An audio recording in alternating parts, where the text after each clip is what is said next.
ど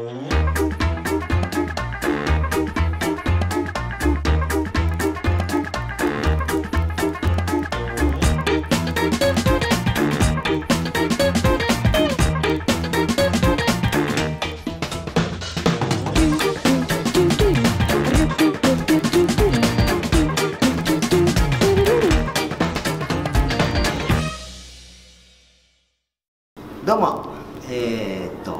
インプロネームは綾忍です。そうですね、もうかれこれもうちょっとで10年になるんでしょうか。はい、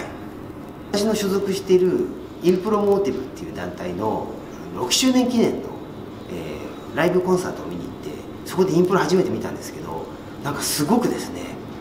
感動と興奮を覚えまして、で今自分を変えられるものをいろいろ趣味としてライフワークとしていつもやろうと思ってるんですけど、インプロにその魅力と可能性を感じたということでしょうか。はい、コメディアンの人っていうのはあんまり意識して見てなくて、昔はだからテレビとかでドリフターズやひょうきん族見てすごく楽しいなってわーって笑ってたんですけど、じゃあその特定のファンの人がいるかっていうとちょっと微妙なんですよね。まあ、例えばビッタキシさんとかタモリさんはすごいなと思いますけど、ちょっとファンというのとはまた違うのかな。お笑いの人では誰だろう。まあ、こういう交流を持ってる人では清水宏さんとかすごいなと思いますけど、は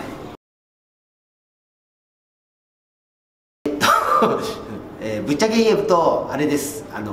ぶっちゃけでもって楽しいお酒が飲めるときはおそらくいいショーですはい、とりあえずインプロはですね、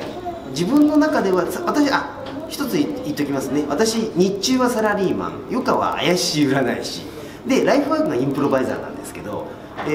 簡単に言いますとですね、サラリーマンやってる人とかはインプロやることによって脳がですね活性化することですごいリフレッシュできるし、プレゼンテーシ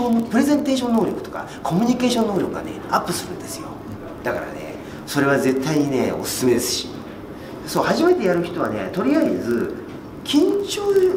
するのは当たり前なんで、なんかもう遊ぶぞぐらいの気分で入っていただくときっとすごくやりやすいかなと思います。お遊戯だと思うんで、はい。